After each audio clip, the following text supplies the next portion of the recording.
The Bengals can no longer deny a serious problem with their offense, and if they're brave enough, they'll explore a solution as soon as possible instead of waiting for the offseason. And in this video, I'll explain why it's as good of a plan as it sounds on paper.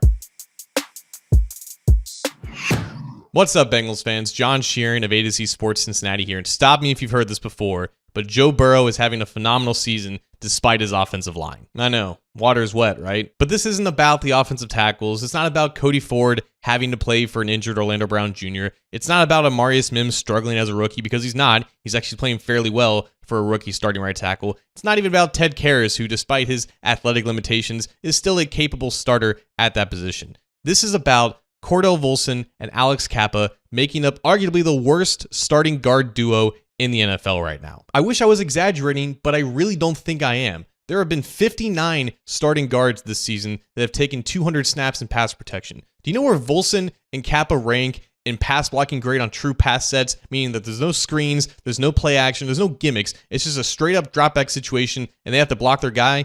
Volson ranks 54th and Kappa ranks 53rd out of 59. That's right, they're both bottom 7 on the same team. If you have one of these liabilities, then you can find a way to scheme around it. You can call plays that reflect that. You can give that guy some help. You can find a way to compensate for it. If you have both of them starting for you, it gets a lot harder and puts a lot more stress on your quarterback. And I believe that's where the good news comes in for the Bengals, because while they don't have the ability to replace both of these guys right now, the trade deadline is gone, there's no one on free agency that they can pick up, they do have the ability to get one of them off the field. The solution is simple.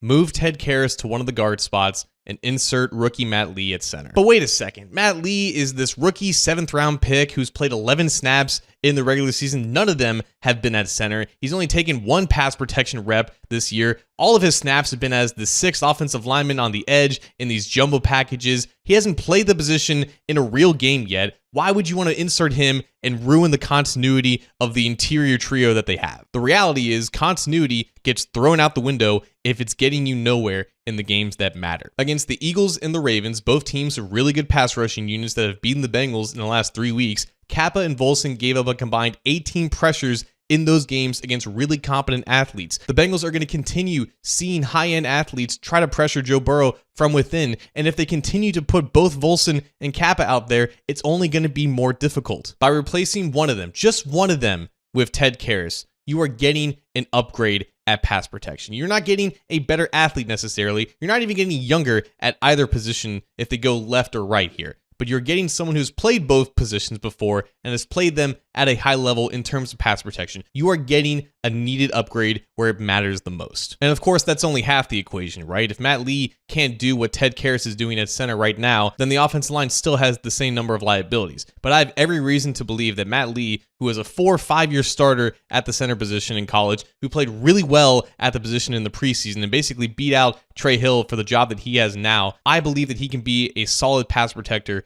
right now. I believe there's a reason why he's playing in the snaps that he is. I believe he's already earned a lot of trust from the coaching staff, because if not, he wouldn't be on the field doing a role that no one expected him to do in the first place. Not only do I think he could do Karras' job, I think he could do it a little bit better in a lot of ways. The Bengals are still not a very good run blocking team. In fact, they're arguably the worst run blocking unit in the entire league, and Matt Lee would immediately be one of their better athletes. He would be right up there with Amarius Mims in terms of getting out of his stance with explosion and getting out into space and moving guys and displacing guys of that nature. You would still rely on Ted Karras to make protection calls, and you would have to help Matt Lee out with that a little bit, but this is a great opportunity to see what Lee can do and improve the offensive line in the most important time of the season. The Bengals are going to have to deal with this sooner rather than later. There's no way that they can enter the 2025 season with both Volson and Kappa starting for them again. Lee at center and Karras at one of the guard spots may not be the permanent solution for 2025, but I do believe it's their best option if they want to get through 2024 alive.